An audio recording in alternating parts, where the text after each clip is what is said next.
Hello, my name is Bob Leonard. I'm the 8th grade religious school teacher at Congregation Colamy, and I'm going to be leading these training sessions for the other teachers in preparation for our religious school year, and so that they understand how we're going to be managing it at Congregation Colamy.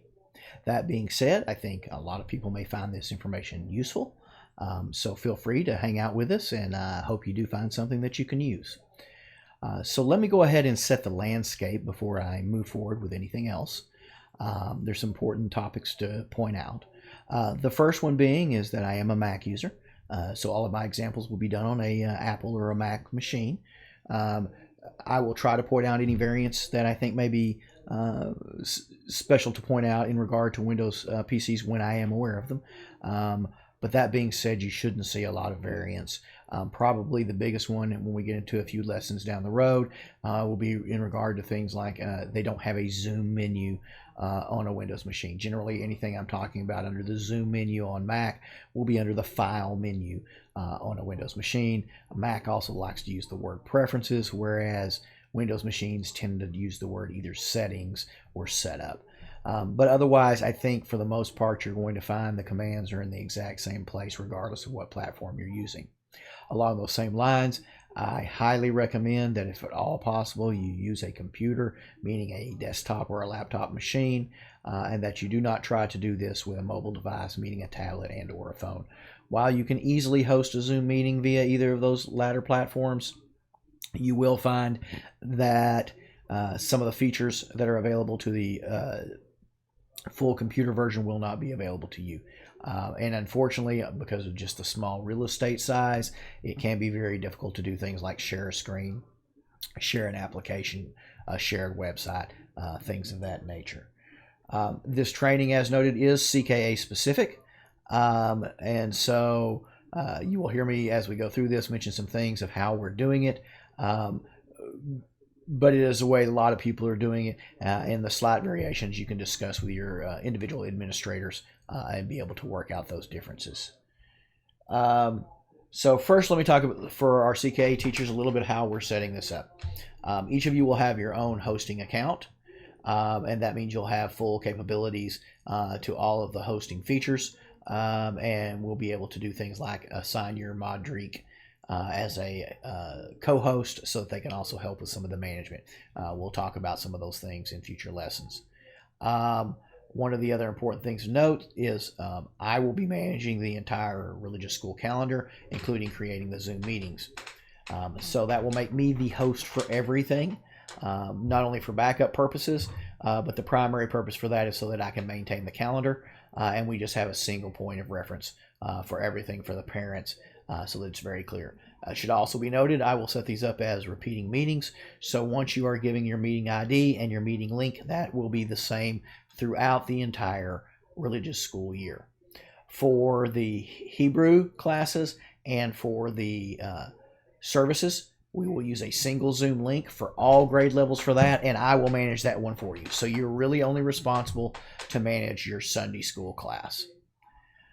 I think that takes care of most of our housekeeping items, and so I'll move on to our topic for this session, and that's going to be sign in or sign on.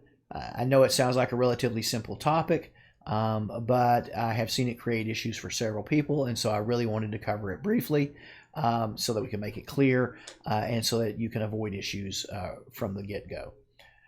Most of those issues have been related to the fact that all of us, or most of us, if not all of us at this point, have created a personal Zoom account for something that we've attended or for another meeting we had to host for somebody else. However, for your CKA accounts to work correctly, you will have to use the login you were provided from CKA. If you try to log in as your personal account, you're just going to be added to the waiting room like anybody else and will not be able to start the meeting.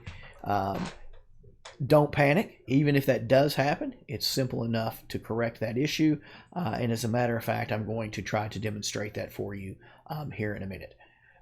So there are really two ways to sign on. One of them, which is the way that I suspect you will be doing it, is to use the link that's provided to you in the email and go in through a web browser.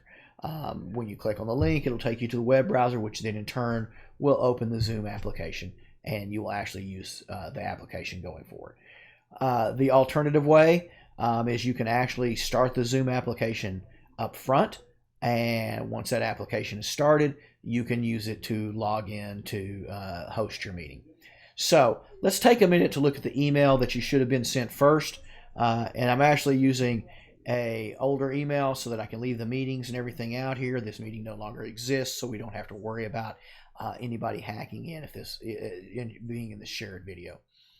And you can see here's the link I talked about, or you can also get to that link through this start meeting button here. So the start meeting button, or use this link here to get to the meeting, or here's your meeting ID as noted below down here. And for our first way of logging in, I'm going to show you using the meeting ID and logging in through Zoom itself. So just to make things happen a little faster, I have already started Zoom on my machine.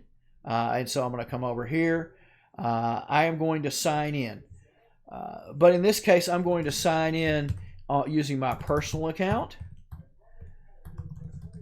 And the reason I'm doing this is because I want to be sure to show you what it looks like. What's going to happen is it's going to put me directly into the waiting room rather than putting me into where I want to be, which is going to be as the host and actually generate a meeting.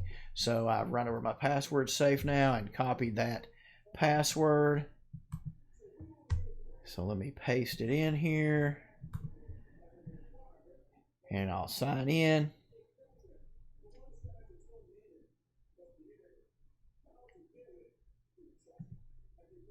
And you'll see it takes me to this join meeting login. I can hit join to join the actual meeting. I now type in the meeting ID for my test meeting that I've set up. I join, and you can see that what happens is it comes up and it tells me that it's waiting for the host to start the meeting. So obviously that doesn't accomplish what I want to do. But I can correct that issue by going back to the sign-in screen here. If I notice that, if I go and, oh gosh, it's not taking me where I want to, it's telling me I need to wait. I should be the host. I need to correct this issue. And so I simply log in as the correct account. Let me pop back over here and get the correct password.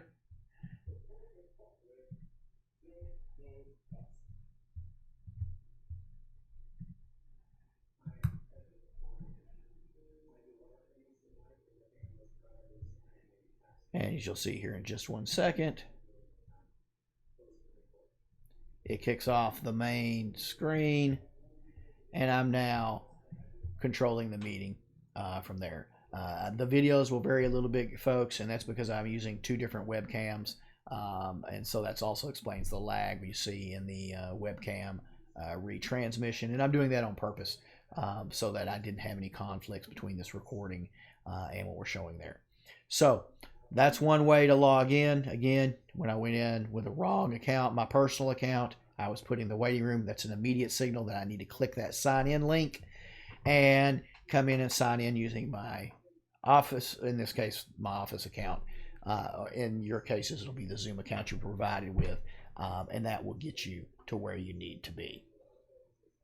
So let me go ahead and end this meeting, and we can then do it the second way that we would do, which is using links. I've gone ahead and copied that link to make it quick for ourselves over into the browser. And so let's go there using the browser. Sometimes it'll pop up automatically, but if it doesn't, click launch meeting as requested, allow. Now, in this case, it takes me immediately to the main window because of the fact that I was already logged into my Office account. It kept me logged in because there's a checkbox on the login screen that says, keep you logged in, and I currently have that checked.